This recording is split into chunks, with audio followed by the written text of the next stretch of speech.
The USDA recently released some information that shows the impact on hay of the continuing drought. Here to talk about it is Derrell Peel, our livestock marketing specialist. Derrell, how is this impacting Oklahoma and the surrounding region? You know, this data shows that hay production in Oklahoma is estimated to be down about 10% on a year-over-year basis. And, on May 1, our hay stocks estimate was down almost 48%. So when you combine those two together, the hay supply for this year, the beginning stocks plus hay production, is down about 17%. And that's true in most of the major, several of the major hay states, which are also big beef cattle states. A combination of either reduced May 1 supplies, which is really carryover impacts from drought earlier, plus reduced production this year, is leading to very tight hay supplies in all of this region and generally across the country. As we prepare for winter, does that mean buying hay will cost us more this year? Absolutely. You know, hay prices are already high. Again, we've had carryover impacts from last year, but we're going to set record prices for alfalfa hay and for all other hay without a doubt.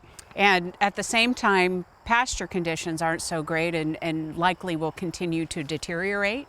They are. You know, we've seen drought re-advance again this midsummer in Oklahoma. About 2/3 of our pasture is currently rated at poor to very poor. Just 9% is rated in good condition, and 0% is rated in excellent condition. So, again, we're nearly through the growing season. It's going to be a long winter with a combination of not much hay and not much forage to work with. With these types of conditions, do you think this cattle liquidation momentum will continue?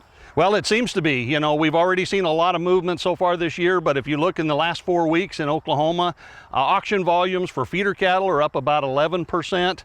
That would suggest that we're probably weaning calves early, moving cattle, those feeder cattle into town early.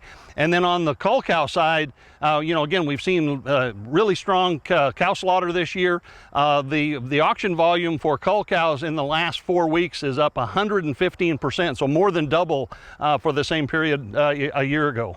So a lot of kind of dismal news. We know what's going on, but it's still hard to hear it. Any good news you can talk about this week? You know, there is good news actually in prices in the cattle markets. Despite all of these impacts, despite the increased volume of cattle moving through the markets, prices are actually very strong. So we're seeing prices for feeder cattle advancing, and we predicted that generally.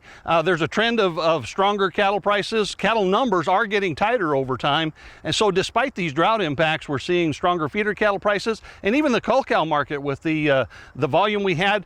There was a couple of weeks in July when the volume really overwhelmed the market, and we saw prices drop briefly, but they've bounced right back and continue to be very, very strong at this point. Well, we'll end on a little bit of optimism today. Derrell, thanks a lot. We'll see you next time.